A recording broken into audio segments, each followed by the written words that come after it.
So science and టెక్నాలజీలో next చాలా important topic. So గత కాంపిటేటివ్ పరీక్షలలో ముఖ్యమైనటువంటి ప్రశ్నలు, చాలా ఎక్కువ సంఖ్యలో ప్రశ్నలు ఈ అణుశక్తి రంగం నుంచి అడగడం జరిగింది. సో ప్రస్తుతం మనం అణుశక్తి గురించి డిస్కస్ చేస్తున్నాం. సో అణుశక్తి రంగం అనగానే మొదటగా మనకు గుర్తు రావాల్సింది ఈ అణుశక్తి రంగం యొక్క పితామహుడు ఎవరు అని చెప్పేసి చాలాసార్లు పరీక్షల్లో అడగడం జరిగింది. కాబట్టి మొట్టమొదటిగా అణుశక్తి రంగం యొక్క పితామహుడిగా doctor Homi J nothing but doctor Homi Jehangir బాబాను భారత అణుశక్తి పితామహుడిగా పరిగణించడం జరుగుతుంది. సో ఇక్కడ మీకు బాగా గుర్తుంచుకోవాల్సినటువంటి అంశం, భారత అణుశక్తి పితామహుడు ఎవరు అన్నప్పుడు డాక్టర్ హోమీ జహంగీర్ బాబా అని గుర్తుంచుకోవాలి. ఇదే ప్రశ్న మన రీసెంట్ గా తెలంగాణ గ్రూప్ 2కి సంబంధించినటువంటి exam general studies science and technology నుంచి ఈ ప్రశ్నను అడగడం జరిగింది. కాబట్టి ఇది చాలా ఇంపార్టెంట్, బాగా గుర్తుంచుకోవాలి. అణుశక్తి, భారత అణుశక్తి యొక్క పితామహుడు డాక్టర్ హోమీ జే బాబాను పరిగణించడం జరుగుతుంది. అయితే ఈ doctor Homi J nothing but Homi Jahangir Bhabha, simple గా మనం హెచ్జే బాబా అని గుర్తుంచుకుంటే సరిపోతుంది. ఈ హెచ్జే బాబా ఆధ్వర్యంలో 1945 సంవత్సరంలో ముంబైలో TIFR Tata institute of fundamental research అనే ఒక సంస్థను ఈ హెచ్జే బాబా ఆధ్వర్యంలో 1945 సంవత్సరంలో ముంబైలో ఏర్పాటు చేయడం జరిగింది. సో బేస్ గా మనం గుర్తుంచుకోవాల్సింది, దీని నుంచే మనకు ఈ బాబా అణు పరిశోధన సంస్థ అనేది మనకు ఏర్పడడం జరుగుతుంది. కాబట్టి ఇక్కడ మీరు బాగా గుర్తుంచుకోవాల్సింది ఏంటంటే, మొట్టమొదటిగా భారత అణుశక్తి పితామహుడు, అణుశక్తి రంగం యొక్క పితామహుడు ఎవరు అంటే డాక్టర్ హెచ్జే బాబా అని.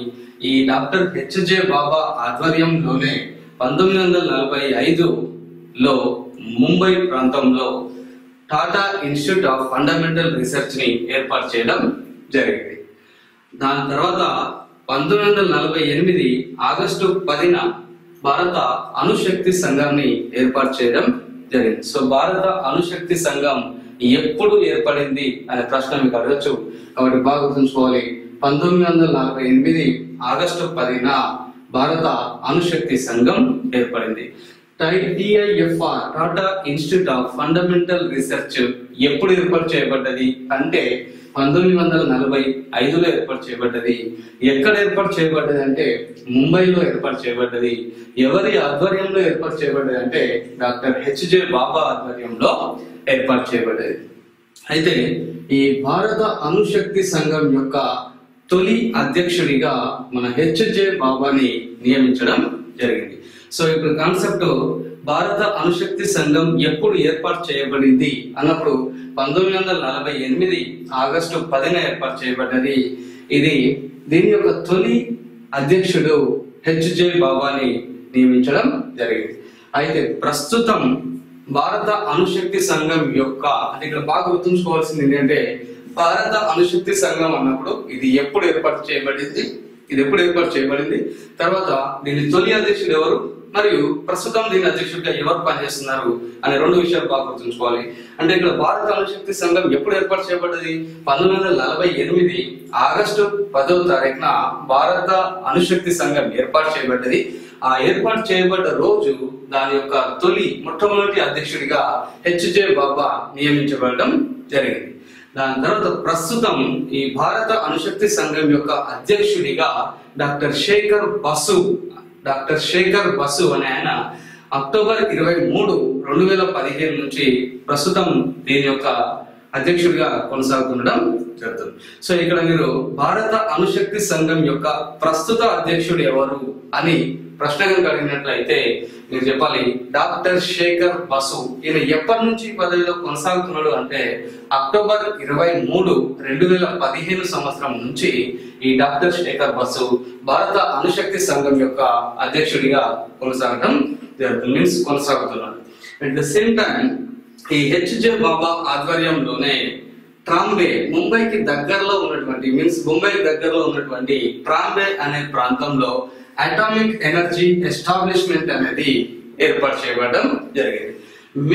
హెచ్జే బాబా ఆధ్వర్యంలో ముంబైలోని ట్రాంబే ప్రాంతంలో ముంబైకి దగ్గరలో ఉన్నటువంటి ట్రాంబే అనే ప్రాంతంలో అటామిక్ ఎనర్జీ ఎస్టాబ్లిష్మెంట్ అనే దాన్ని ఫస్ట్ టైం ఏర్పాటు చేయడం జరిగింది.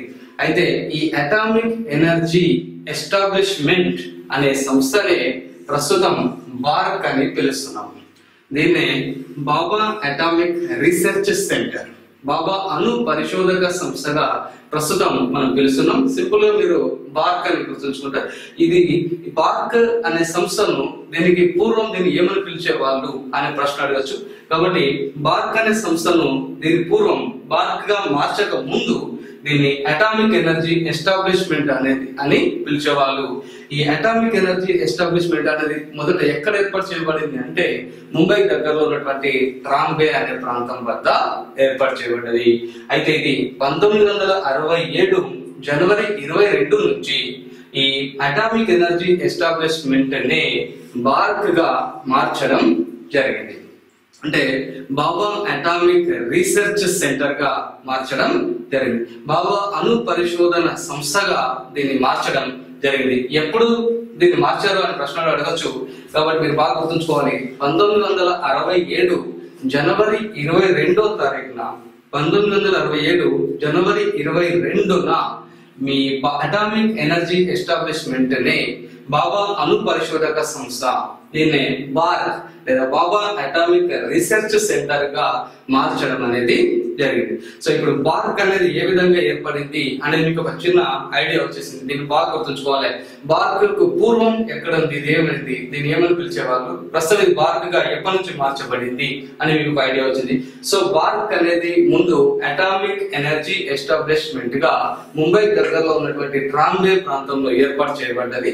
అయితే దీన్నే 1967 జనవరి 22 నుంచి దీన్ని బార్క్ గా మార్చడం జరిగింది.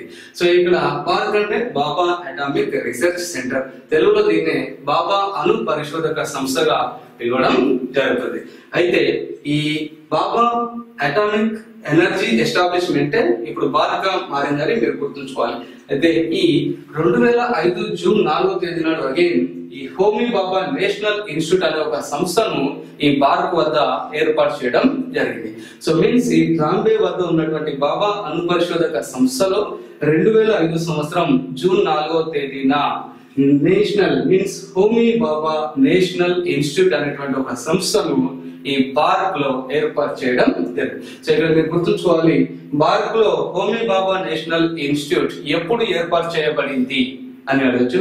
కాబట్టి ఈ హోమీ బాబా నేషనల్ ఇన్స్టిట్యూట్ అనేది 2005 జూన్ 4వ తేదీన ఏర్పడడం జరిగింది. అయితే ప్రస్తుతం బార్క్ యొక్క డైరెక్టర్ గా ఎవరు కొనసాగుతున్నారు, ప్రస్తుతం బాబా అణు పరిశోధక సంస్థగా ఎవరు కొనసాగుతున్నారు. సో మన కాన్సెప్ట్ తొలి అన్నప్పుడు సింపుల్ గా మనం గుర్తుంచుకోవాలి, హెచ్జే బాబా. సో ప్రస్తుతం ఈ బాబా అణు పరిశోధక సంస్థ యొక్క డైరెక్టర్ గా డాక్టర్ కేఎన్ వ్యాస్, ఈయన 2016 ఫిబ్రవరి 23 రీసెంట్ గా 2016 ఫిబ్రవరి 23న ఈయన డైరెక్టర్ గా బాధ్యతలు చేపట్టడం జరిగింది. సో ఇక్కడ నేను బాగా గుర్తుంచుకోవాలి, బార్క్ యొక్క తొలి అధ్యక్షుడు ఎవరు అన్నప్పుడు ఏమని చెప్పాలి, HJ Baba. At the same time BARC యొక్క ప్రస్తుత అధ్యక్షుడు ఎవరు అంటే డాక్టర్ కేఎన్ వ్యాస్. ఈ కేఎన్ వ్యాస్ ఎప్పటి నుంచి కొనసాగుతున్నాడు అంటే 2016 ఫిబ్రవరి 23వ తేదీ నుంచి ఈయన కొనసాగడం జరుగుతుంది. సో ఇది అణుశక్తి రంగం యొక్క చాలా కాన్సెప్ట్ ఓరియంటెడ్ యొక్క ఇంట్రొడక్షన్. బాగా గుర్తుంచుకోవాలి. దీని నుంచి ఖచ్చితంగా ఒక బిట్ మీరు ఎక్స్పెక్ట్ చేయడానికి అవకాశాలు చాలా ఉన్నాయి. ఎందుకంటే recent TS Telangana group 2 exam లో మనకి బిట్ అడగడం జరిగింది. కాబట్టి వన్స్ అగైన్ రిపీట్ యూ, ఒక్కసారి బాగా గుర్తుంచుకోండి. అణుశక్తి రంగం యొక్క పితామహుడు ఎవరు అన్నప్పుడు డాక్టర్ హెచ్జే బాబా అని గుర్తుంచుకోవాలి. అయితే హెచ్జే బాబా ఆధ్వర్యంలో 1945 ముంబైలో Tata institute of fundamental research అనే సంస్థ ఏర్పాటు చేయబడ్డాయి. అయితే 1948 ఆగస్టు 10 ఏర్పాటు చేయబడినటువంటి సంస్థకు చాలా ప్రాముఖ్యత ఉంది. అదే భారత అణుశక్తి సంఘం. ఇది ఎప్పుడు ఏర్పాటు చేయబడింది అంటే 1948 ఆగస్టు 10. దీనికి తొలి అధ్యక్షుడిగా ఎవరు బాధ్యతలు నిర్వర్తించారు అంటే హెచ్జే బాబా. ప్రస్తుతం భారత అణుశక్తి సంఘం యొక్క అధ్యక్షుడిగా ఉన్నారు డాక్టర్ శేఖర్ బసు. ఈయన ఎప్పటి నుంచి ఆ పదవిలో కొనసాగుతుందంటే 23/10 అక్టోబర్ 23, 2015 నుంచి డాక్టర్ శేఖర్ బసు భారత అణుశక్తి సంఘం యొక్క అధ్యక్షుడిగా కొనసాగుతున్నారు. అయితే ముంబై దగ్గరలో ఉన్నటువంటి ట్రాంబే అనే ప్రాంతంలో హెచ్జే బాబా ఆధ్వర్యంలో మొట్టమొదటిసారిగా అటామిక్ ఎనర్జీ ఎస్టాబ్లిష్మెంట్ అనే ఒక సంస్థ ఏర్పడి ఉంది. అయితే రాను రాను కాలక్రమంలో 1967 జనవరి 22న ఈ అటామిక్ ఎనర్జీ ఎస్టాబ్లిష్మెంట్ అనే సంస్థనే మనకి బార్క్ అనే సంస్థగా మార్చడం జరిగింది. ఈ బార్కే నేటి బాబా అణు పరిశోధక సంస్థ. ఇంగ్లీష్ లో అయితే బాబా అటామిక్ రీసెర్చ్ సెంటర్ అని. దీన్ని 1967 జనవరి 22 నుంచి బార్క్ గా పిలుస్తున్నాం. అయితే ప్రస్తుతం బార్క్ యొక్క అధ్యక్షుడు ఎవరు అని అడిగినప్పుడు డాక్టర్ కేఎన్ వ్యాస్. ఈయన 2016 ఫిబ్రవరి 23 నుంచి బార్క్ అధ్యక్షుడిగా కొనసాగుతున్నాడు. అయితే ఈ బార్క్ కేంద్రంలో 2005 జూన్ 4న ఒక సంస్థ ఏర్పాటు చేయబడ్డది. ఆ సంస్థనే హోమీ బాబా నేషనల్ ఇన్స్టిట్యూట్. ఇక్కడ మీరు క్వశ్చన్ బిట్ ఎక్స్పెక్ట్ చేయొచ్చు, హోమీ బాబా నేషనల్ ఇన్స్టిట్యూట్ ఎప్పుడు ఏర్పాటు చేయబడ్డది అని అడగచ్చు. కాబట్టి 2005 జూన్ 4న ఏర్పాటు చేయబడ్డది. ఇది బార్క్ కి సంబంధించినటువంటి ఇన్ఫర్మేషన్. బార్క్ అనేది ఏ విధంగా ఏర్పాటైంది, దాని ఏ రోజు ఏర్పాటైంది, దానికి పూర్వం దాన్ని ఏమని పిలిచేవాళ్ళు, తర్వాత బార్క్ యొక్క తొలి అధ్యక్షుడు ఎవరు, ప్రస్తుతం బార్క్ అధ్యక్షుడిగా ఎవరు పనిచేస్తున్నారు, ఆయన ఎప్పటి నుంచి పనిచేస్తున్నారు అని కూడా క్లియర్ ఇన్ఫర్మేషన్ మీరు బాగా గుర్తుంచుకోవాలి. నెక్స్ట్, ఈ బార్క్ లో ఏర్పాటు చేయబడినటువంటి పరిశోధన కేంద్రాలు ఎలా ఉన్నాయి, మీన్స్ ఎలాంటి పరిశోధన కేంద్రాలు ఈ బార్క్ అనే సంస్థలో ఏర్పాటు చేయబడ్డాయి. మీన్స్ బాబా అణు పరిశోధక సంస్థలో ఏర్పాటు చేయబడినటువంటి పరిశోధన కేంద్రాలు చాలా రకాల పరిశోధన కేంద్రాలు. అందులో చాలా ముఖ్యమైనటువంటి పరిశోధన కేంద్రాలు ఒక 5 పరిశోధన కేంద్రాలు ఉన్నాయి. అందులో ఒకటి అప్సరా, తర్వాత పూర్ణిమ, తర్వాత సిరస్ అండ్ ధ్రువ అండ్ జెర్లినా. ఈ 5 కూడా ఈ పరిశోధన కేంద్రాలన్నీ కూడా బార్క్ లో ఏర్పాటు చేయబడింది. మీన్స్ బార్క్ ఏర్పాటైన తర్వాత, బార్క్ గా మారిన తర్వాత, ఈ బార్క్ అనేది అణు పరిశోధక సంస్థ కాబట్టి అక్కడ పరిశోధనలు జరపాలి కాబట్టి ఆ పరిశోధనలు జరిపేటువంటి ఆ సంస్థలో పరిశోధన కేంద్రాలుగా ఈ 5 కేంద్రాలు ఏర్పాటు చేయబడ్డాయి. అందులో మొట్టమొదటిది అప్సరా, 2 పూర్ణిమ, 3 సిరస్, 4 ధ్రువ, 5 జెర్లినా అనేటువంటి పరిశోధన కేంద్రాలు ఏర్పాటు చేయబడడం జరిగింది. అయితే ప్రస్తుతం ఫస్ట్ ఏర్పాటు చేయబడినటువంటి బార్క్ లో ఏర్పాటైనటువంటి మొట్టమొదటి పరిశోధన కేంద్రం గురించి మనం డిస్కస్ చేస్తున్నాం. అది అప్సరా. దీని పేరు వచ్చేసి అప్సరా. ఇది బార్క్ లో ఏర్పాటు చేయబడినటువంటి మొట్టమొదటి అణు రియాక్టర్. మీన్స్ బాగా గుర్తుంచుకోవాలి, చాలా ఇంపార్టెంట్. ఇది బార్క్ లో ఏర్పాటు చేయబడినటువంటి మొట్టమొదటి అణు రియాక్టర్ ఏది అని అడిగే అవకాశాలు ఉన్నాయి. అప్పుడు అప్సరా అనే మీరు ఆన్సర్ చేయాలి. ఇది ఎప్పుడు ఏర్పాటు చేయబడ్డది, ఏ దేశ సహాయంతో ఏర్పాటు చేయబడ్డది అని కూడా మనం ఎక్స్పెక్ట్ చేయొచ్చు. ఈ అప్సరా అనే పరిశోధన కేంద్రం బార్క్ లో యునైటెడ్ కింగ్డమ్ అనే దేశం సహాయంతో 1956 ఆగస్టు 4న ఏర్పాటు చేయడం జరిగింది, ప్రారంభించడం అనేది జరిగింది. ఇక్కడ కాన్సెప్ట్ ఏం గుర్తుంచుకోవాలి మీరు. ఇప్పుడు అప్సరా అనగానే 2 మెయిన్ ఇంపార్టెంట్ విషయాలు మీకు గుర్తు రావాలి. ఏంటి అంటే అప్సరా అనేది బార్క్ లో ఏర్పాటు చేయబడినటువంటి మొట్టమొదటి అణు రియాక్టర్. దాని తర్వాత ఈ అప్సరా అనేది ఏ దేశ సహాయంతో ఏర్పాటు చేయబడ్డది అంటే యునైటెడ్ కింగ్డమ్ యూకే సహాయంతో ప్రారంభించడం జరిగింది. అయితే ఇది యూకే సహాయంతో ఏ రోజు ఏర్పాటు చేయబడ్డారంటే 1956 ఆగస్టు 4న ఏర్పాటు చేయబడడం జరిగింది. అయితే దీనికి ఉన్నటువంటి ప్రాముఖ్యత ఏంటి అంటే ఇది స్విమ్మింగ్ పూల్ తరహాలో ఉన్నటువంటి రియాక్టర్. మనం ఈజీగా గుర్తించవచ్చు. మీన్స్ బార్క్ లో ఉన్నటువంటి స్విమ్మింగ్ పూల్ తరహాలో ఉన్నటువంటి రియాక్టర్ ఏది అని అడగచ్చు. కాబట్టి బార్క్ లో ఉన్నటువంటి స్విమ్మింగ్ పూల్ తరహాలో ఉన్నటువంటి పరిశోధన కేంద్రము ఏది అంటే అప్సరా. అయితే ఈ అప్సరా యొక్క సామర్థ్యం ఎంత ఈ అణు పరిశోధక సంస్థలో ఏర్పాటైనటువంటి ఈ అప్సరా పరిశోధన కేంద్రం యొక్క విద్యుత్ ఉత్పత్తి సామర్థ్యం ఎంత మేరకు ఇది విద్యుత్ ఉత్పత్తి ఏర్పరుస్తుంది అనే ప్రశ్నలో మనకి ఎక్స్పెక్ట్ అవ్వచ్చు. కాబట్టి ఇది 1 మెగావాట్ విద్యుత్ ను ఉత్పత్తి చేసే సామర్థ్యాన్ని కలిగి ఉంటది. అయితే ఈ విద్యుత్ ఉత్పత్తి చేయాలంటే దానికి ఇంధనం అవసరం. కాబట్టి ఈ అప్సరా పరిశోధక కేంద్రంలో ఉపయోగించబడే ఇంధనం ఏంటి అంటే యురేనియం ని ఇంధనంగా ఉపయోగిస్తారు. అట్లనే ఈ అప్సరా అనే పరిశోధక కేంద్రంలో ఉపయోగించబడే ఈ యురేనియం అనే ఇంధనాన్ని మనం ఫ్రాన్స్ దేశం నుండి సప్లై చేసుకోవడం అనేది జరుగుతూ ఉంది. అయితే ఈ అప్సరా పరిశోధక కేంద్రానికి గల మరొక ప్రాముఖ్యత ఏంటంటే ఆసియాలో ఏర్పాటు చేయబడేటువంటి మొట్టమొదటి న్యూక్లియర్ రియాక్టర్ ఏది అంటే అప్సరా. సో ఆసియా మొత్తంలో ఏర్పాటు చేయబడేటువంటి మొట్టమొదటి న్యూక్లియర్ రియాక్టర్ అప్సరా. అదే విధంగా మన దేశంలో ఏర్పాటు చేయబడేటువంటి మొట్టమొదటి న్యూక్లియర్ రియాక్టర్ కూడా అప్సరా. సో ఇక్కడ భారత్ లో ఏర్పాటు చేయబడేటువంటి మొత్తం 5 పరిశోధక కేంద్రాలు ఉన్నాయి. అందులో మొట్టమొదటిగా మనం అప్సరా పరిశోధక కేంద్రం గురించి డిస్కస్ చేస్తున్నాం. ఈ అప్సరా పరిశోధక కేంద్రం గురించి రాగానే మొదట మనం గుర్తించాల్సినటువంటి అంశాలు అప్సరా అనేది దీని ప్రాముఖ్యత ఏంటి అంటే మీన్స్ ఇది భారత్ లో మొట్టమొదటిసారిగా ఏర్పాటు చేయబడినటువంటి రియాక్టర్. తర్వాత ఇది 1956 ఆగస్టు 4వ తేదీన భారత్ లో ఏర్పాటు చేయబడ్డది. అయితే ఇది యూకే దేశ సహాయంతో ఏర్పాటు చేయబడ్డది. మీన్స్ యునైటెడ్ కింగ్డమ్ సహాయంతో 1956 ఆగస్టు 4వ తేదీన భారత్ లో ఇది ఏర్పాటు చేయబడ్డది. ఇదే మొట్టమొదటి రియాక్టర్. అయితే ఇది స్విమ్మింగ్ పూల్ తరహాలో ఉండేటువంటి రియాక్టర్.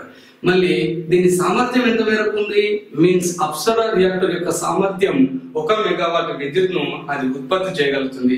ఇందులో ఉపయోగించే ఇంధనం వచ్చినట్టయితే యురేనియం ని ఇంధనంగా ఉపయోగిస్తారు.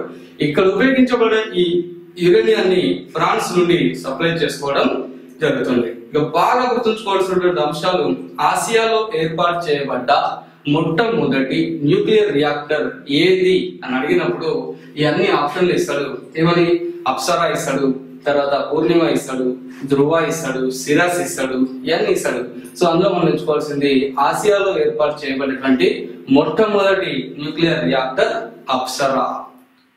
తర్వాత మన దేశంలో ఏర్పాటు చేయబడినటువంటి మొట్టమొదటి న్యూక్లియర్ రియాక్టర్ కూడా అప్సరానే. ఓకే, ఇది భారత్ లో ఏర్పాటు చేయబడినటువంటి పరిశోధన కేంద్రాల్లో మొదటిదైనటువంటి అప్సరాకు సంబంధించినటువంటి ఇన్ఫర్మేషన్. తర్వాత పూర్ణిమ. ఇక్కడ పూర్ణిమ ఇన్ఫర్మేషన్ వచ్చినట్టయితే పూర్ణిమ అనేటువంటి పరిశోధన కేంద్రంలో 3 ప్లాంట్లు ఉంటాయి. పూర్ణిమ పరిశోధన కేంద్రంలో 3 ప్లాంట్లు ఉంటాయి. వాటిని మనం పూర్ణిమ 1, పూర్ణిమ 2 అండ్ పూర్ణిమ 3 గా పిలవడం జరుగుతుంది. అందులో మొదట పూర్ణిమ 1 గురించి మనం డిస్కస్ చేస్తున్నట్లయితే ఈ పూర్ణిమ 1 అనేది మొదట 1971లో ఏర్పాటు చేయబడ్డది. పూర్ణిమ 1 ఏ సంవత్సరంలో ఏర్పాటు చేయబడ్డది అని అడిగినప్పుడు 1971లో ఏర్పాటు చేయబడ్డది. అయితే ఇది క్రిటికాలిటీ పొందినటువంటి రోజును అడగవచ్చు. ఇక్కడ క్రిటికాలిటీ పొందినటువంటి రోజు వచ్చి 1972 మే 18న ఈ పూర్ణిమ 1 అనేది క్రిటికాలిటీ పొందడం జరిగింది. సో ఇక్కడ క్రిటికాలిటీ అనే పదాన్ని మీకు రేపు ఎగ్జామ్ లో వేరే రకంగా మార్చి కూడా అడగచ్చు. అప్పుడు మనం కన్ఫ్యూజ్ అవ్వాల్సినటువంటి అవసరం లేదు. క్రిటికాలిటీ అంటే అది ఏర్పాటు చేయబడ్డది 1971లో. అయితే ఏర్పాటు చేసిన నాటి రోజు నుంచే దాని యొక్క ఉత్పత్తిని ప్రారంభించలేదు. సో ఇక్కడ ఈ పూర్ణిమ 1 దాని యొక్క ఉత్పత్తిని ప్రారంభించబడిన దాన్ని తెలియజేసేదే క్రిటికాలిటీ. సో ఇక్కడ పూర్ణిమ 1 ఎప్పుడు ఏర్పాటు చేయబడ్డది అన్నప్పుడు 1971లో ఏర్పాటు చేయబడ్డది. కానీ ప్రశ్న ఇలా కూడా అడగచ్చు. ఏమని అంటే పూర్ణిమ 1లో ఉత్పత్తి ఎప్పటి నుండి ప్రారంభించబడింది అని అడిగినప్పుడు 1972 మే 18న ఇది దీని యొక్క ఉత్పత్తిని ప్రారంభించడం జరిగింది. అయితే ఈ పూర్ణిమ 1 యొక్క సామర్థ్యం ఎంత అన్నప్పుడు 1 మెగావాట్ విద్యుత్ ఉత్పత్తి చేసే సామర్థ్యాన్ని ఇది కలిగి ఉన్నది. అయితే ఇందులో ఇంధనంగా ఉపయోగించే పదార్థం వచ్చేసి ప్లూటోనియం ఆక్సైడ్ ను ఇంధనంగా ఉపయోగిస్తారు. సో ఇక్కడ ఉపయోగించబడే ఇంధనం ఏది అన్నప్పుడు ప్లూటోనియం ఆక్సైడ్. సో ఇప్పుడు పూర్ణిమ అనగానే మీకు క్లారిటీ వచ్చేసారి. పూర్ణిమ అంటే అప్సరాలో ఒకటే ఉంది, డైరెక్ట్ ఒకే దాని గురించి ఇన్ఫర్మేషన్ ఉంటుంది, మీకు కన్ఫ్యూజన్ ఉంటుంది. కానీ పూర్ణిమ విషయానికి వచ్చినప్పుడు పూర్ణిమలో 3 ప్లాంట్లు ఉన్నాయి. వాటిని పూర్ణిమ 1 అని, పూర్ణిమ 2 అని, పూర్ణిమ 3 అని మనం డివైడ్ చేసుకుంటాం. కాబట్టి ఈ పూర్ణిమ 1 గురించి మళ్ళీ పూర్ణిమ 1 తీసుకొచ్చి పూర్ణిమ 2లో 3లో పెట్టకుండా కాన్సెప్ట్ ఓరియంటెడ్ లో మీరు గుర్తుంచుకున్నట్లయితే దాని నుండి వచ్చే ప్రతి ప్రశ్న కూడా మీరు ఆన్సర్ చేయగలరు. కాబట్టి ఎలా గుర్తుంచుకోవాలి అన్నప్పుడు పూర్ణిమ 1 అన్నప్పుడు మనకు ఒక 2-3 పాయింట్స్ మన మధ్యలో లేదు. ఇది ఎప్పుడు ఏర్పాటు అయింది, తర్వాత ఇది ఎప్పుడు క్రిటికాలిటీని పొందింది అంటే మీన్స్ ఇది ఎప్పుడు ఉత్పత్తిని ప్రారంభించింది, దాని తర్వాత దీని సామర్థ్యం ఎంత ఉన్నది, దీనిలో ఉపయోగించే ఇంధనం ఏంటి.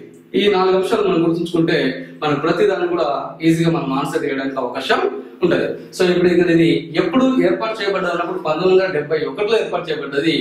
ఇది ఎప్పుడు ఉత్పత్తిని ప్రారంభించింది అన్నప్పుడు 1972 మే 18న దాని యొక్క ఉత్పత్తిని ప్రారంభించడం జరిగింది. అయితే ఈ పూర్ణిమ 1 యొక్క సామర్థ్యం ఎంత అన్నప్పుడు 1 మెగావాట్ సామర్థ్యం దీనికి ఉంది. అయితే దీనిలో ఉపయోగించేటువంటి ఇంధనం ప్లూటోనియం ఆక్సైడ్. సో పూర్ణిమ 1లో ఉపయోగించబడే ఇంధనం ఏది అని అడిగితే ప్లూటోనియం ఆక్సైడ్ అని చెప్పాలి. అప్సరాలో ఉపయోగించబడే ఇంధనం ఏది అని చెప్తే యురేనియం అని చెప్పాలి. ఈ యురేనియం ఎక్కడి నుంచి సప్లై చేస్తున్నారంటే ఫ్రాన్స్ దేశం నుండి సప్లై చేస్తున్నారని చెప్పాలి. అయితే ఇప్పుడు నెక్స్ట్ పూర్ణిమ 2 విషయానికి వస్తే ఇక్కడ కూడా మనం గుర్తుంచుకోవాల్సినటువంటి ఏంటి అయితే ఏర్పాటు లేదా క్రిటికాలిటీ. ఓకే, ఒకేసారి జరిగితే ఒకే పాయింట్ తీసుకుంటాం, ఒకే ఇయర్ తీసుకుంటాం. తర్వాత దాని యొక్క సామర్థ్యం ఎంత, తర్వాత దానిలో ఉపయోగించే ఇంధనం ఏంటి. సో ఇప్పుడు పూర్ణిమ 1 అన్నప్పుడు మనకు తెలిసింది ఇది క్రిటికాలిటీ ఎప్పుడు అంటే 1972 మే 18న క్రిటికాలిటీ పొందింది అంటే ఉత్పత్తిని ప్రారంభించింది. దాని యొక్క సామర్థ్యం 1 మెగావాట్ ఉంది. తర్వాత దీనిలో ఉపయోగించే ఇంధనం ప్లూటోనియం ఆక్సైడ్. ఇప్పుడు పూర్ణిమ 2 విషయానికి వస్తే ఇది 1984 మే 10 1984 మే 10న క్రిటికాలిటీ పొందడం జరిగింది. అంటే ఇది 1984 మే 10న దాని యొక్క ఉత్పత్తిని ప్రారంభించడం జరిగింది. అయితే ఈ పూర్ణిమ 2 యొక్క సామర్థ్యం ఎంత అంటే 100 మెగావాట్ల విద్యుత్ ఉత్పత్తి సామర్థ్యాన్ని కలిగి ఉంటది. అయితే ఇందులో ఉపయోగించబడే ఇంధనం యురేనియం 233 యురేనియం 233 అనే ఇంధనాన్ని ఈ పూర్ణిమ 2లో ఉపయోగించడం జరిగింది. సో ఇప్పుడు పూర్ణిమ 2కు సంబంధించి 3 విషయాలు మనం క్లియర్ గా తెలుసుకున్నాం. ఒకటి, ఇది 1984 మే 10న ఇది ఆ పరిశోధన కేంద్రంలో తన ఉత్పత్తిని ప్రారంభించడం జరిగింది. మీన్స్ దీని యొక్క సామర్థ్యం ఎంత, పూర్ణిమ 2 యొక్క సామర్థ్యం అన్నప్పుడు ఇది 100 మెగావాట్ల సామర్థ్యాన్ని కలిగి ఉంటది. తర్వాత ఇందులో ఉపయోగించబడేటువంటి ఇంధనం ఏదైనప్పుడు యురేనియం 233 ఇంధనాన్ని ఉపయోగిస్తున్నాం. అండ్ నెక్స్ట్ పూర్ణిమ 3 విషయానికి వస్తే ఇక్కడ 1990 నవంబర్ 9న ఇది దాని యొక్క ఉత్పత్తిని ప్రారంభించడం జరిగింది. సో 1990 నవంబర్ 9న ఇది దాని యొక్క క్రిటికాలిటీని పొందింది. తర్వాత దీని యొక్క సామర్థ్యం 1 మెగావాట్ విద్యుత్ ఉత్పత్తి సామర్థ్యాన్ని కలిగి ఉంటది. ఇందులో ఉపయోగించేటువంటి ఇంధనం కూడా యురేనియం 233 లేదా యురేనియం 233 ఇంధనాన్ని ఉపయోగించడం జరుగుతుంది. ఇది పూర్ణిమ అనే పరిశోధన కేంద్రానికి సంబంధించినటువంటి ఇన్ఫర్మేషన్. ఇక్కడ బాగా గుర్తుంచుకోవాల్సినవి ముఖ్యంగా ఆ క్రిటికాలిటీ పొందినటువంటి తేదీలను ఒక పాయింట్ గా గుర్తుంచుకోండి. తర్వాత వాటిలో ఉపయోగించబడే ఇంధనాన్ని గుర్తుంచుకోండి. తర్వాత వాటి యొక్క సామర్థ్యాలను గుర్తుంచుకోవాలి. ఒకసారి చూసినట్లయితే పూర్ణిమ 1 ఎప్పుడు ఉత్పత్తిని ప్రారంభించింది అంటే 1972 మే 18న ప్రారంభించింది. ఒకవేళ పూర్ణిమ 2 ఎప్పుడు ఉత్పత్తిని ప్రారంభించింది అంటే 1984 మే 10న అది దాని యొక్క ఉత్పత్తిని ప్రారంభించడం జరిగింది. ఒకవేళ పూర్ణిమ 3 ఎప్పుడు ఉత్పత్తిని ప్రారంభించింది అంటే 1990 సంవత్సరంలో నవంబర్ 9న అది ఉత్పత్తిని ప్రారంభించడం లేదా దాని యొక్క క్రిటికాలిటీ పొందడం అనేది జరిగింది. ఇకపోతే సామర్థ్యాల విషయానికి వచ్చినట్టయితే పూర్ణిమ 1 యొక్క సామర్థ్యం 1 మెగావాట్, పూర్ణిమ 3 యొక్క సామర్థ్యం కూడా 1 మెగావాట్. ఇక ఇంధనాల విషయానికి వచ్చినట్లయితే పూర్ణిమ 1 యొక్క ఇంధనం ప్లూటోనియం ఆక్సైడ్, కానీ పూర్ణిమ 2 అండ్ పూర్ణిమ 3 రెండింటిలో కూడా ఉపయోగించే ఇంధనం వచ్చేసి యురేనియం 233. ఇక్కడ బాగా గుర్తుంచుకోవాల్సినటువంటి అంశం పూర్ణిమ 2 యొక్క సామర్థ్యం ఎంత అన్నప్పుడు 100 మెగావాట్ల విద్యుత్ ఉత్పత్తిని ఇది ఉత్పత్తి చేయగలుగుతుంది. ఇది పూర్ణిమ పరిశోధన కేంద్రానికి సంబంధించినటువంటి ఇన్ఫర్మేషన్. తర్వాత భారత్లో ఏర్పాటు చేయబడి మీన్స్ బాబా అణు పరిశోధక సంస్థలో లేదా బాబా అణు పరిశోధక కేంద్రంలో ఏర్పాటు చేయబడినటువంటి 3వ పరిశోధక కేంద్రం సిరస్. అయితే ఇది ఈ సిరస్ అనేటువంటి పరిశోధన కేంద్రం భారత్ లో ఏ దేశ సహాయంతో ఏర్పాటు చేయబడింది అని అడగొచ్చు. ఏ దేశ సహాయంతో? ఇక్కడ మనం చూసినట్టయితే మొట్టమొదటి అణు రియాక్టర్ అప్సరా ఏ దేశ సహాయంతో ఏర్పాటు చేయబడ్డారని ఇందాక చెప్పుకున్నాం మనం. అది యునైటెడ్ కింగ్డమ్ యూకే సహాయంతో ఏర్పాటు చేయడం జరిగింది. అట్ ద సేమ్ టైం ఇప్పుడు సిరస్ అనే పరిశోధన కేంద్రం భారత్ లో 1960 సంవత్సరంలో కెనడా దేశ సహాయంతో ఏర్పాటు చేయడం జరిగింది, లేదా కెనడా దేశ సహాయంతో ప్రారంభించడం జరిగింది. సో ఇక్కడ రెండు దేశాలు వచ్చినాయి, ఒకటి కెనడా, ఇంకోటి యూకే. యూకే దేనికి సాయం చేసింది? అప్సరా. కెనడా దేనికి సాయం చేసింది? సిరస్. కాబట్టి సిరస్ ఏ దేశ సహాయంతో ఏర్పడింది అన్నప్పుడు కెనడా, అట్నే అప్సరా అనే పరిశోధన కేంద్రం ఏ దేశ సహాయంతో ఏర్పడింది అన్నప్పుడు యూకే. ఇక్కడ సిరస్ గురించి మాట్లాడుకుంటే ఇది ఏ సంవత్సరంలో అంటే 1960 సంవత్సరంలో ఇది కెనడా దేశ సహాయంతో ఏర్పాటు చేయడం జరిగింది. అయితే ఈ సిరస్ అనే పరిశోధక కేంద్రం యొక్క సామర్థ్యం ఎంత అన్నప్పుడు బాగా గుర్తుంచుకోవచ్చు, 40 మెగావాట్ల విద్యుత్ ఉత్పత్తిని ఇది కలిగి ఉంటుంది. సో 40 మెగావాట్ల విద్యుత్ ఉత్పత్తి సామర్థ్యాన్ని ఇది కలిగి ఉంది. అట్నే ఇందులో ఉపయోగించబడేటువంటి ఇంధనం విషయానికి వస్తే దీంట్లో సహజ యురేనియం అనే ఇంధనాన్ని ఉపయోగిస్తారు. సహజ యురేనియం అనేటువంటి ఇంధనం ఇందులో ఉపయోగిస్తారు సిరస్ లో. సో ఇక్కడ ఇది సిరస్ అనేటువంటి పరిశోధన కేంద్రాన్ని భారత్ లో ఈ మధ్యకాలంలో మూసివేయడం జరిగింది. అది ఎప్పుడు మూసివేయబడ్డదని అడగొచ్చు, చాలా ఇంపార్టెంట్ బిట్ గా మనం దీన్ని ఎక్స్పెక్ట్ చేయొచ్చు. సిరస్ అనేటువంటి పరిశోధక కేంద్రము భారత్ లో 2010 డిసెంబర్ 31న మూసివేయబడ్డది. సో 2010 డిసెంబర్ 31న మూసివేయబడినటువంటి పరిశోధన కేంద్రం అడగచ్చు, అప్పుడు సిరస్ అని చెప్పాలి. లేదా సిరస్ అనే పరిశోధన కేంద్రం ఎప్పుడు మూసివేయబడ్డదని అడిగినప్పుడు 2010 డిసెంబర్ 31న మూసివేయబడ్డదని చెప్పాలి. ఇది సిరస్ అనే పరిశోధన కేంద్రానికి సంబంధించినటువంటి ఇన్ఫర్మేషన్. బాగా గుర్తుంచుకోండి, సిరస్ అనేది 1960లో కెనడా దేశం సహాయంతో ఏర్పాటు చేయబడ్డది. దీని యొక్క సామర్థ్యం 40 మెగావాట్లు. ఇందులో ఉపయోగించబడే ఇంధనం సహజ యురేనియం ని ఉపయోగిస్తారు. తర్వాత ప్రస్తుతం ఇది 2010 డిసెంబర్ 31న దీన్ని మూసివేయడం జరిగింది. ఇవి సిరస్ కి సంబంధించినటువంటి అంశాలు. ఇక్కడ ఎక్స్పెక్ట్ చేయగలిగినటువంటి బిట్ ఏది అంటే ఇక్కడ సామర్థ్యం అన్నిటికంటే డిఫరెంట్ గా ఉంది, 40 మెగావాట్లు. తర్వాత ఇది ప్రస్తుతం మూసివేయబడ్డది కాబట్టి దీని నుంచి మనం బిట్ ఎక్స్పెక్ట్ చేయొచ్చు. 2010 డిసెంబర్ 31న ఇది మూసివేయబడ్డది. దాని డేట్ అయినా అడగచ్చు, లేదా ఆ డేట్ రోజు మూసివేయబడినటువంటి కేంద్రం మీద కూడా అడగచ్చు. కాబట్టి సిరస్ అని గుర్తుంచుకోవాలి. తర్వాత ధ్రువ, ఇది 4వ పరిశోధన కేంద్రం. భారత్ లో ఏర్పాటు చేయబడినటువంటి 4వ పరిశోధన కేంద్రం ధ్రువ. అయితే ఇది 1984 ఆగస్టు 15 ఏర్పాటు చేయబడ్డది. మీన్స్ ఈ ధ్రువ అనేటువంటి పరిశోధన కేంద్రం భారత్ లో 1984 సంవత్సరం ఆగస్టు 15వ తారీఖున ఏర్పాటు చేయడం జరిగింది.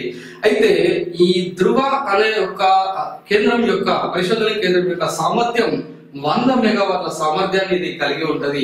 ఇందులో ఉపయోగించేటువంటి ఇంధనం సహజ యురేనియాన్ని ఇక్కడ ఉపయోగించడం జరుగుతుంది. మీన్స్ ఇక్కడ కూడా సహజ యురేనియాన్ని ఉపయోగించడం జరుగుతుంది.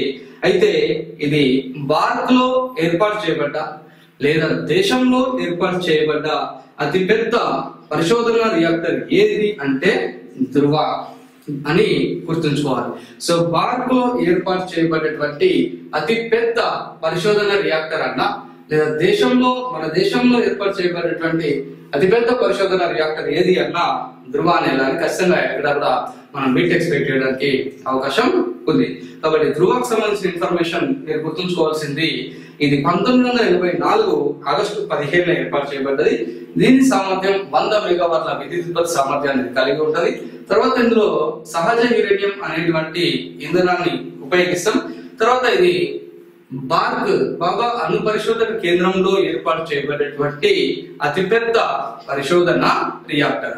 సో బాగా గుర్తుంచుకోవాలి, భారత్ లో ఏర్పాటు చేయబడినటువంటి అతి పెద్ద పరిశోధన రియాక్టర్ ఏది అని మనం బిట్ ఎక్స్పెక్ట్ చేయొచ్చు. అప్పుడు ధ్రువ అని మనం ఆన్సర్ చేసే విధంగా గుర్తుంచుకోవాలి. తర్వాత ఈ భారత్ లో ఏర్పాటు చేయబడినటువంటి ఈ 5వ పరిశోధన కేంద్రం జెర్లినా. ఈ జెర్లినా అనేటువంటి పరిశోధన కేంద్రము 1961 జనవరి 14 ఏర్పాటు చేయబడ్డది. జెర్లినా అనే పరిశోధన కేంద్రం బార్క్ లో ఏ రోజున ఏర్పాటు చేయబడింది అన్నప్పుడు 1961 జనవరి 14న ఏర్పాటు చేయబడ్డది. ఈ జెర్లినా యొక్క సామర్థ్యం 100 మెగావాట్ల సామర్థ్యం కలిగి ఉండి ఇది దాని యొక్క ఇంధనంగా సహజ యురేనియం మరియు భారజలాన్ని ఇందులో ఉపయోగించడం జరుగుతుంది. ఇక్కడ బాగా గుర్తుంచుకోవచ్చు, చాలా ఈజీగా గుర్తుంచుకోవచ్చు. మీన్స్ బార్క్ లో ఉపయోగించబడే పరిశోధన కేంద్రాలలో యురేనియం మరియు భారజలాలను ఇంధనంగా ఉపయోగించబడుతున్నటువంటి పరిశోధన కేంద్రం ఏది అని అడగచ్చు. చాలా ఇంపార్టెంట్. అది జెర్లినా అని మనం ఆన్సర్ చేసే విధంగా దాన్ని గుర్తుంచుకుంటే సరిపోతుంది. కాబట్టి జెర్లినా గురించి గుర్తుంచుకోవాల్సిన అంశాలు ప్రధానంగా 3 అంశాలని. ఇది ఎప్పుడు ఏర్పాటు చేయబడ్డది అంటే 1961 జనవరి 14న ఏర్పాటు చేయబడ్డది జెర్లినా. తర్వాత దీని సామర్థ్యం 100 మెగావాట్ల విద్యుత్ ఉత్పత్తి చేసే సామర్థ్యాన్ని కలిగి ఉన్నది. తర్వాత ఇందులో సహజ యురేనియం మరియు భారజలాలను ఇంధనంగా ఉపయోగించడం జరుగుతుంది. ఇవి బార్క్ లో ఏర్పాటు చేయబడ్డాయి. మీన్స్ బాబా అటామిక్ రీసెర్చ్ సెంటర్, బాబా అణు పరిశోధన సంస్థలో ఏర్పాటు చేయబడ్డటువంటి పరిశోధన కేంద్రాలు అవి ఎన్ని ఉన్నాయంటే 5 పరిశోధన కేంద్రాలు ఉన్నాయి. ఒకటి Apsara, Purnima and Cirus and Dhruva and Zerlina అనేటువంటి పరిశోధన కేంద్రాలు. ఈ అన్ని పరిశోధన కేంద్రాల గురించి కూడా మీరు గుర్తుంచుకోవాల్సినటువంటి ప్రధానమైనటువంటి అంశాలు ఏంటంటే అవి ఏ రోజున ఏర్పాటు చేయబడ్డాయి, ఏవైనా వేరే ఇతర దేశాల సహాయంతో ఏర్పడినట్లయితే ఏ పరిశోధన కేంద్రం ఏ దేశ సహాయంతో ఏర్పాటు చేయబడ్డది బాగా గుర్తుంచుకోవాలి. తర్వాత అది ఏ రోజున క్రిటికాలిటీ పొందింది, మీన్స్ ఏ రోజున అది తన ఉత్పత్తిని ప్రారంభించింది. తర్వాత ఆ యొక్క పరిశోధన కేంద్రం యొక్క సామర్థ్యాన్ని, అందులో ఉపయోగించబడుతున్నటువంటి ఇంధనాన్ని గురించి ప్రత్యేకంగా గుర్తుంచుకోవాలి. ఎస్పెషల్లీ అప్సరాలో ఉపయోగించబడుతున్నటువంటి ఇంధనం ఏ దేశం నుండి సప్లై చేయబడుతుంది అన్నప్పుడు అది ఫ్రాన్స్ దేశం నుండి సప్లై చేయబడుతుంది అనే విషయాన్ని మనం బాగా గుర్తుంచుకోవాలి. ఇవి బార్క్ లో ఏర్పాటు చేయబడినటువంటి పరిశోధన కేంద్రం. సో ఇక్కడ బార్క్ అనేది చాలా చాలా చాలా ఇంపార్టెంట్. ఇది ప్రతి కాంపిటేటివ్ ఎగ్జామ్ లో కూడా ఈ బార్క్ కు సంబంధించినటువంటి ఒక ప్రశ్న ఖచ్చితంగా ఉంటది. కాబట్టి ఈ అంశాలను బాగా గుర్తుంచుకున్నట్లయితే ఖచ్చితంగా దీని నుంచి ఒక బిట్ మీరు ఎక్స్పెక్ట్ చేయడానికి అవకాశం ఉంది. ఇక్కడ ఏమని గుర్తుంచుకోవాలి, బార్క్ పూర్వం ఏంటి, బార్క్ ప్రెసెంట్ ఏంటి అని గుర్తుంచుకోవాలి. బార్క్ ఇంతకు ముందు దాన్ని ఏమని పిలిచేవారు, ఓకేనా, ఏమని పిలిచేవారు, అటామిక్ ఎనర్జీ ఎస్టాబ్లిష్మెంట్ అని పిలిచేవారు. అది ఎప్పుడు బార్క్ గా మారింది అన్నప్పుడు 1967 జనవరి 22న బార్క్ గా మారింది. అది ఏర్పడినప్పుడు దాన్ని తొలి అధ్యక్షుడు ఎవరన్నప్పుడు హెచ్జే బాబా అని చెప్పాలి. అది ఎక్కడ ఏర్పాటు చేయబడింది అంటే ముంబై దగ్గరలో ఉన్నటువంటి ట్రాన్బై లో ఏర్పాటు చేయడం జరిగింది. ప్రస్తుతం ఈ బార్క్ అధ్యక్షుడిగా ఎవరు కొనసాగుతున్నారు అన్నప్పుడు డాక్టర్ కేఎన్ వ్యాస్. ఈయన ఫిబ్రవరి 23, 2016 సంవత్సరం నుండి ఈ బార్క్ అధ్యక్షుడిగా కొనసాగుతున్నాడు. సో ఇక్కడ ఖచ్చితంగా కూడా అణుశక్తి రంగం అన్నప్పుడు అణుశాస్త్ర లేదా అణుశక్తి రంగం యొక్క అణుశాస్త్ర పితామహుడు ఎవరు అన్నా హెచ్జే బాబా. ఆయన పూర్తి పేరు డాక్టర్ హోమీ జహంగీర్ బాబా అని గుర్తుంచుకోవాలి. ఒక్కోసారి పదాల్లో కూడా ఇవ్వచ్చు, మనం కన్ఫ్యూజ్ అవ్వడానికి లేకుండా డాక్టర్ హోమీ జహంగీర్ బాబా అని గుర్తుంచుకోవాలి. ఈ డాక్టర్ హోమీ జహంగీర్ బాబా వల్లనే ఈ అణుశక్తి రంగంకి ఇంత అభివృద్ధి అనేది జరిగింది. తర్వాత ఇప్పుడు బార్క్ పిలుస్తున్నాం దీన్ని బాబా అటామిక్ రీసెర్చ్ సెంటర్ అని. దీని ప్రస్తుత అధ్యక్షుడు డాక్టర్ కేఎన్ వ్యాస్. ఈయన ఎప్పటి నుంచి అధ్యక్షుడిగా కొనసాగుతున్నారు అన్నప్పుడు 2016 ఫిబ్రవరి 23 నుంచి ఈయన అధ్యక్షుడిగా కొనసాగుతుండు. తర్వాత ఈ బార్క్ లో ఏ పరిశోధన కేంద్రాలు ఏర్పాటు చేయబడ్డాయి, అవి ఏ రోజు ఏర్పాటు చేయబడ్డాయి, అవి ఎలాంటి ఎప్పుడు క్రిటికాలిటీ పొందినాయి, వాటిలో ఉండేటువంటి సామర్థ్యం ఎంత, వాటిలో ఉపయోగించే ఇంధనాల గురించి మీరు క్యాచ్ చేసినట్లయితే ఖచ్చితంగా మంచి మార్కులు రావడానికి అవకాశం ఉంది.